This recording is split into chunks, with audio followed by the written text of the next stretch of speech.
Shivani news movement से आपका स्वागत करती हूँ न्यूज मूवमेंट हिंदी में। आज की खबरों की कुछ सुर्खियां।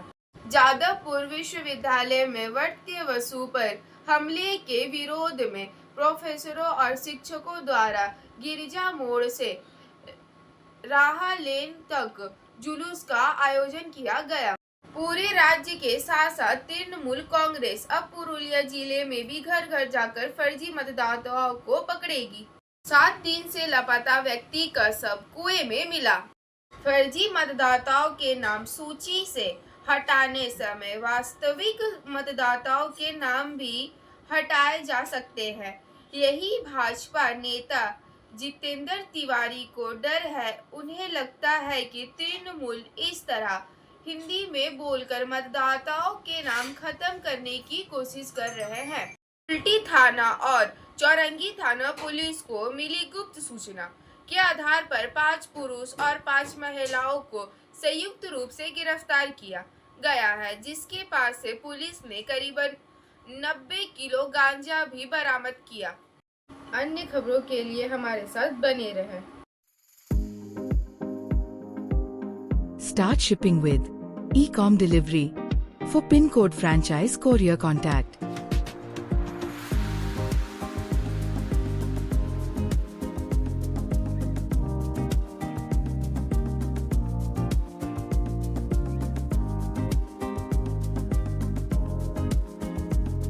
Please contact 977430175931908857 to 7585971093.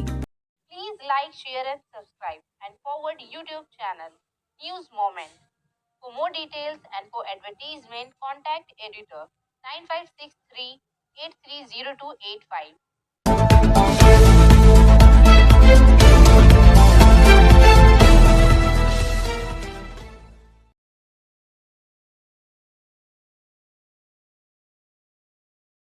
आसनसोल में लहलहाती फसल पर चला बुलडोजर, लाखों का नुकसान, आंसू बहा रहे किसान। पश्चिम बंगाल के आसनसोल के जामुदाया थाने के श्रीपुर पुलिस फाड़ी के अंतर्गत निगाह के गुंजन पार्क इलाके में किसानों द्वारा लगाई गई कई एकड़ जमीन पर बुलडोजर चलाया गया है। लहलहाती फसलों पर बुलडोजर चलाया गया है, जिसमें गोभी, टमाटर, मिर्च, बैगन और कई अन्य फसलें पूरी तरह से नष्ट हो गई है। नष्ट हुए फसलों को देखकर क्षेत्र के किसान आंसू बहा रहे हैं और अपनी लहलहाती फसलों पर बुलडोजर न चलाने की गुहार लगा रहे हैं और पश्चिम बंगाल की मुख्यमंत्री ममता बनर्जी से भी अनुरोध कर रहे हैं कि उनकी लहलहाती फसलों पर बुलडोजर न चलाया जाए। किसान यह भी कह रहे हैं कि उन्होंने अपने खेतों में खून पसीना एक करके फसलें उगाई है और उन्हें अपने बच्चों की तरह पाला है। अब जब उनकी फसलें फल देने लगी तो उन पर बुलडोजर चला दिया गया और कहा गया कि पाइपलाइन उनके खेतों से होकर गुजरेगी। वहाँ सरकारी काम है जिसके लिए उन्हें मुआवजा दिया जाएगा, लेकिन 4 दिन बीत जाने के बाद भी किसानों को कोई मुआवजा नहीं दिया गया।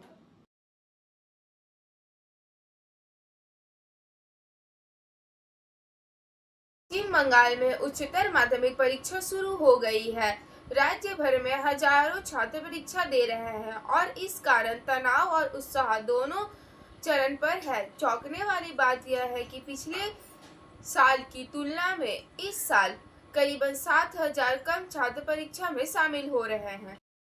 परीक्षा केंद्रों पर सुरक्षा के कड़े इंतजाम किए गए हैं ताकि परीक्षा को शांतिपूर्ण ढंग से संपन्न कराया जा सके। अधिकारियों ने कहा कि ये परीक्षा छात्रों के भविष्य की दिशा तय करने में महत्वपूर्ण कड़ी है।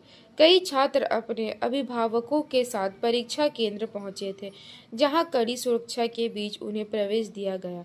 परीक्षा केंद्रों पर सुरक्षा व्यवस्था कड़ी रखी गई थी। बाहरी लोगों की आवाजाही रोकने के लिए पुलिस बल तैनात किए गए थे। शिक्षकों और निरीक्षकों को परीक्षा को पारदर्शी और निष्पक्ष रूप से संचालित करने के निर्देश दिए गए। आज वर्नाक्यूलर पेपर की परीक्षा थी। परीक्षा के बाद छात्रों ने राहत महसूस की।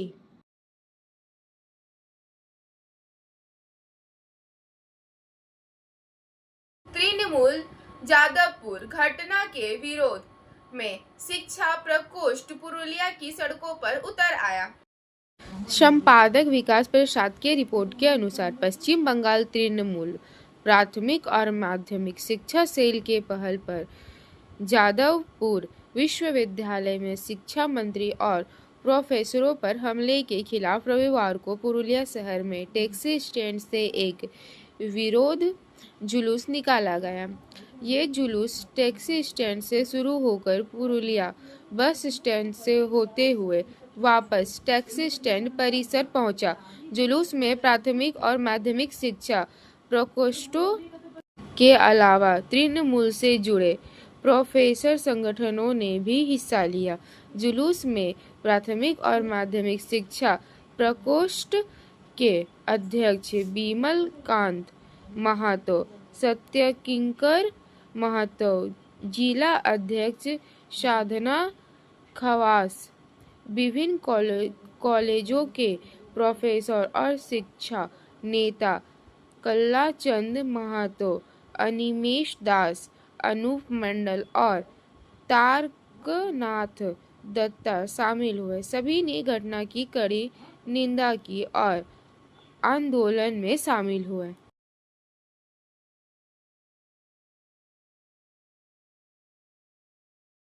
उल्टी थाना और चौरंगी थाना पुलिस को मिली गुप्त सूचना के आधार पर 5 पुरुष और 5 महिलाओं को संयुक्त रूप से गिरफ्तार किया गया है, जिसके पास से पुलिस ने करीबन 90 किलो गांजा भी बरामद किया।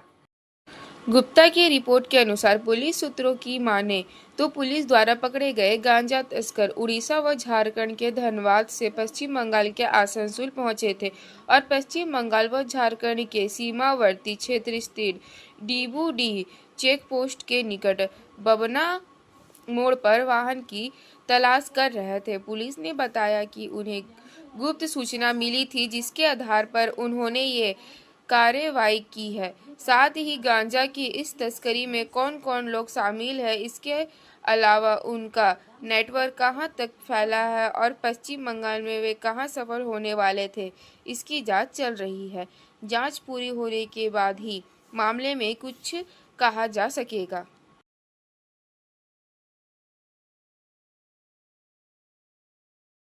सुरक्षा और यात्री सुविधा में वृद्धि, जैसीडीए में एफओबी का सफल शुभारंभ और आसनसोल डिविजनल में एलएचएस निर्माण। यात्री सुविधा में सुधार और सुरक्षा बढ़ाने की दिशा में एक महत्वपूर्ण कदम उठाते हुए पूर्वी रेलवे के आसनसोल डिवीजन ने जैसीडी स्टेशन प्लेटफॉर्म नंबर 1 और 2 के बीच पर 1 फुट ओवरब्रिज एफओबी का शुभारंभ और 2/3/2025 रविवार को विभिन्न स्थानों पर 2 ऊंचाई वाले सबसे एलएचएस का निर्माण सफलतापूर्वक पूरा किया। एफओबी रेलवे प्लेटफॉर्म पर सुरक्षित और निर्बाध यात्री आवाजाही सुनिश्चित करने, भीड़भाड़ को कम करने और दुर्घटनाओं के जोखिम को कम करने में महत्वपूर्ण भूमिका निभाते हैं। इस बीच सीमित ऊंचाई वाले सबवे लेवल क्रॉसिंग के लिए एक कुशल विकल्प के रूप में काम करते हैं। संभावित रेल रोड संघर्षों को खत्म करते हैं और वाहनों और पैदल यात्रियों के लिए निर्बाध मार्ग प्रदान करते हैं।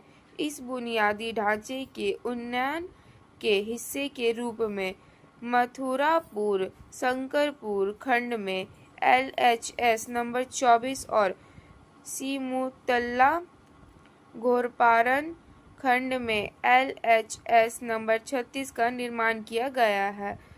लेवल क्रॉसिंग को एलएचएस से बदलने से प्रत्यक्ष मानव रेल संपर्क को हटाकर सुरक्षा में उल्लेखनीय वृद्धि होती है, दुर्घटनाओं की संभावना कम होती है और लेवल क्रॉसिंग बंद होने के कारण होने वाली देरी के बिना सुचारू यातायात सुनिश्चित होता है। इसके अतिरिक्त LHS संरचनाएं मौसम प्रूफ कनेक्टिविटी प्रदान करती है, जिससे प्रतिकूल परिस्थितियों में भी निरंतर यात्रा करना संभव हो जाता है। इस कार्यों को पूरा करने के लिए प्रभावित खंडों पर मेगा ब्लॉक लिया गया। इस दौरान यात्रियों की आवाजाही में न्यूनतम व्यवधान सुनिश्चित कराने के लिए आसनसोल और जैसीडी के बीच एक पैसेंजर स्पेशल ट्रेन चलाई गई। जैसीडी स्टेशन पर हाल ही में शुरू किया गया FOB परेशानी मुक्त प्लेटफॉर्म कनेक्टिविटी प्रदान करेगा, यात्री प्रवाह में सुधार करेगा और स्टेशन परिसर में भीड़-भाड़ कम करेगा। इसी तरह LHS के चालू होने से सुरक्षित और निर्बाध सड़क संपर्क उपलब्ध होगा, जिससे यात्रियों और स्थानीय निवासियों दोनों को लाभ होगा। इन विकासों के साथ भारतीय रेलवे के बुनियादी ढांचे को आधुनिक बनाने, सुरक्षा, दक्षता और यात्री सुविधा को प्राथमिकता देने की अपनी प्रतिबद्धता को जारी रखता है, ताकि एक निर्बाध यात्रा अनुभव हो सके।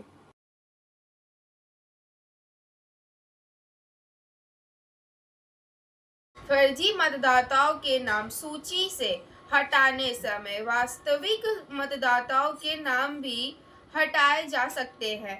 यही भाजपा नेता जितेंद्र तिवारी को डर है। उन्हें लगता है कि तृणमूल इस तरह हिंदी में बोलकर मतदाताओं के नाम खत्म करने की कोशिश कर रहे हैं। इसार अहमद की रिपोर्ट के अनुसार यह ध्यान देने वाली बात है कि केंद्रीय मंत्री और पार्टी सुप्रीमो ममता बनर्जी ने 27 फरवरी को नेताजी इंदौर स्टेडियम में तृणमूल की मेगा बैठक में स्पष्ट आदेश दिया था कि 2026 के विधानसभा चुनाव से पहले राज्य के मतदाता IIST को साफ किया जाना चाहिए। दूसरे शब्दों में कहे तो भूत मतदाताओं के नाम सूची से हटा दिए जाने चाहिए, क्योंकि पार्टी के नेता को लगता है कि भाजपा ने इन भूत मतदाताओं के नाम का फायदा उठाया है। दिल्ली में उन्होंने आदेश दिया है कि ऐसा नहीं होना चाहिए इस राज्य में। इसलिए तृणमूल सुप्रीमो ने पार्टी नेताओं और पार्षदों को जमीन पर उतरकर यह काम करने का आदेश दिया है। इसके बाद कोलकाता के मेयर फिरहाद हकीम, मंत्री सुजीत बोस, पार्टी नेता आशिम बोस सभी अपने अपने विधानसभा क्षेत्रों में मतदाता सूची को सही करने के लिए घर घर जाते नजर आए।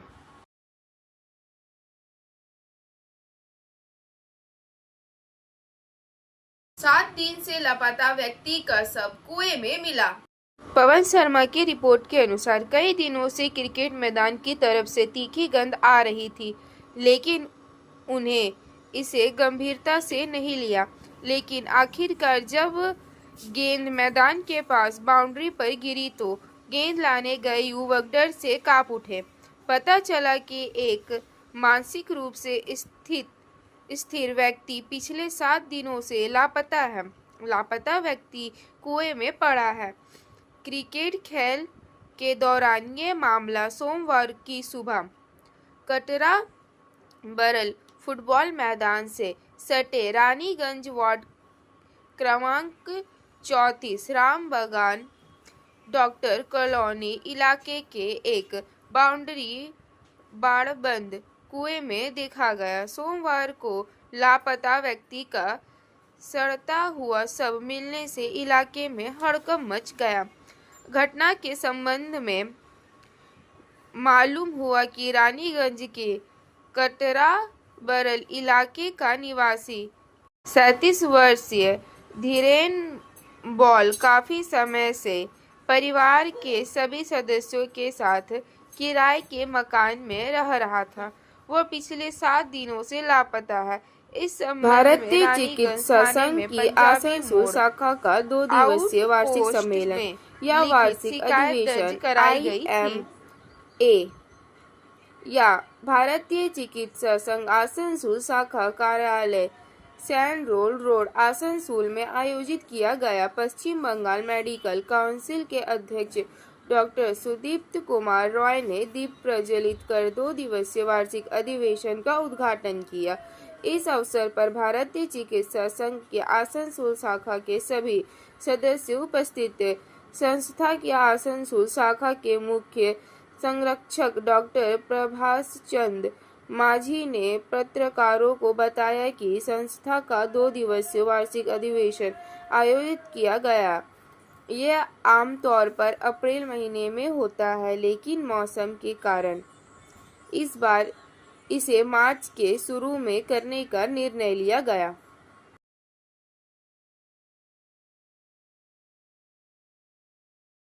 ISA आसनसोल शाखा का 2 दिवसीय वार्षिक अधिवेशन। भारतीय चिकित्सा संघ की आसनसोल शाखा का 2 दिवसीय वार्षिक सम्मेलन या वार्षिक अधिवेशन IMA या भारतीय चिकित्सा संघ आसनसोल शाखा कार्यालय सैंड रोड आसनसोल में आयोजित किया गया। पश्चिम बंगाल मेडिकल काउंसिल के अध्यक्ष डॉक्टर सुदीप्त कुमार रॉय ने दीप प्रज्वलित कर 2 दिवसीय वार्षिक अधिवेशन का उद्घाटन किया। इस अवसर पर भारतीय चिकित्सा संघ के आसनसोल शाखा के सभी सदस्य उपस्थित थे। संस्था की आसनसोल शाखा के मुख्य संरक्षक डॉक्टर प्रभास चंद माझी ने पत्रकारों को बताया कि संस्था का 2 दिवसीय वार्षिक अधिवेशन आयोजित किया गया। यह आमतौर पर अप्रैल महीने में होता है, लेकिन मौसम के कारण इस बार इसे मार्च के शुरू में करने का निर्णय लिया गया।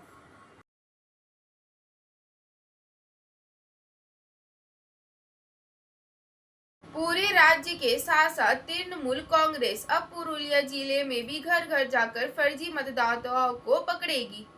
इस अवसर पर काशीपुर पंचायत समिति अध्यक्ष कविता नाग, पंचायत समिति उपाध्यक्ष अद्री हंसादा, तृणमूल कांग्रेस काशीपुर ब्लॉक अध्यक्ष सुदेव हेम्ब्रम और काशीपुर ब्लॉक क्षेत्र के विभिन्न क्षेत्रों और बूथों से आए पार्टी नेता और कार्यकर्ता भी उपस्थित थे। पुरुलिया जिला तृणमूल कांग्रेस के अध्यक्ष सौमेन बेलथरिया के नाम के आज कहा, चूंकि हमारा जिला झारखंड से सटा है, इसीलिए यह संदेह हो सकता है कि कई ज्ञात लोगों ने जिले की मतदाता सूची में अपना नाम दर्ज कराया है। पार्टी नेता ममता बनर्जी के निर्देश पर अब हम उन सभी फर्जी वोटरों को पकड़ने के लिए मैदान में उतर रहे हैं। हम ऐसा इसीलिए चाहते हैं ताकि भविष्य में वोटिंग ठीक से हो सके।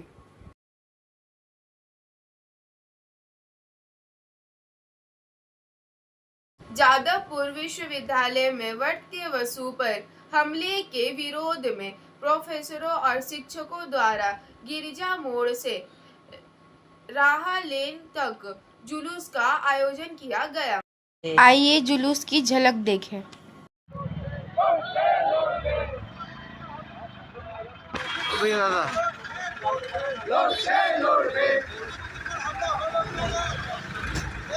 आइए सुने क्या कहते हैं डॉक्टर वीरू रजक। আমরা শিক্ষক সংগঠন 4টা শিক্ষক সংগঠন পেটকুপা college professor association primary secondary and para teacher মিলে আজকে ধিক্কার মিছিলের আয়োজন করেছিলাম। এই যে যাদবপুরে 1 তারিখে আমাদের শিক্ষামন্ত্রীর উপরে যে হামলা হয়েছিল তার বিরুদ্ধে কিছু বাম দল অতি বাম দল যে 1 তারিখে আমাদের পেটকুপার যে এজিএম হয়েছিল সেখানে কিভাবে অ্যাটাক করেছিল আপনারা সব দেখলেন। আমরা সেখানে সাক্ষী ছিলাম। আমরা 4000 শিক্ষক সেখানে উপস্থিত ছিলাম। স্টুডেন্টরা ওরা 50 থেকে 100 জন হবে। আমরা তারপরও কিছু হলো না, ঝামেলা হলো না। অনেকজন বলে আমরা মার্ক্সবাদী, আমরা এইবাদী, আমরা বলবো আমরা মমতাবাদী। আমরা মমতাবাদী ছিলাম, আমাদের মধ্যে মমতা ছিল, সেই জন্য আমরা মমতার পরিচয় দিলাম, আমার নিজের পেশেন্সের পরিচয় দিলাম। সেখানে কিছু ঘটনা হলো না, ওরা 50 জন মিলে টিচারদেরকে মারলো, ভিসিকে মারলো, এডুকেশন মিনিস্টারকে মারলো, সবাইকে মারপিট করলো, শিক্ষা বন্ধুদের অফিস জ্বালিয়ে পুড়িয়ে দিল। তারপরও ওরা ফলস অ্যালিগেশন লাগাচ্ছে। দুদিন থেকে মিডিয়াতে দেখবেন যে মিডিয়াতে চলাচ্ছে, খবর চলাচ্ছে যে এডুকেশন মিনিস্টারের গাড়ির নিচে চাপা পড়ে গেছে। এটা আপনারা দেখলেন ওয়েব পেপার থেকে, পেজ থেকে ফলস কিভাবে ওরা ফলস প্রচার করেছে সেটা ধরাই পড়েছে। তো আমরা যে 1 তারিখে যে যে এইভাবে যে অ্যাটাক হয়েছিল আমাদের উপরে, তার আমরা তীব্র প্রতিবাদে আজকে মিছিল বার করেছিলাম। अब समय है मोमेंट के एसएमएस का। वह जो दूसरों को दोष देता है, उसे अभी अपनी यात्रा में एक लंबा सफर तय करना है। जो स्वयं को दोषी मानता है, वो आधी राह पर है। वह जो किसी को दोष नहीं देता, वो आ गया। He who blames other has a long way to go on his journey. He who blames himself is halfway there. He who blames no one has arrived. कृपया हमारे चैनल को लाइक, शेयर और सब्सक्राइब करें और विज्ञापन और अन्य पन्नों के लिए संपर्क करें 9563830285 और 0341355180 3।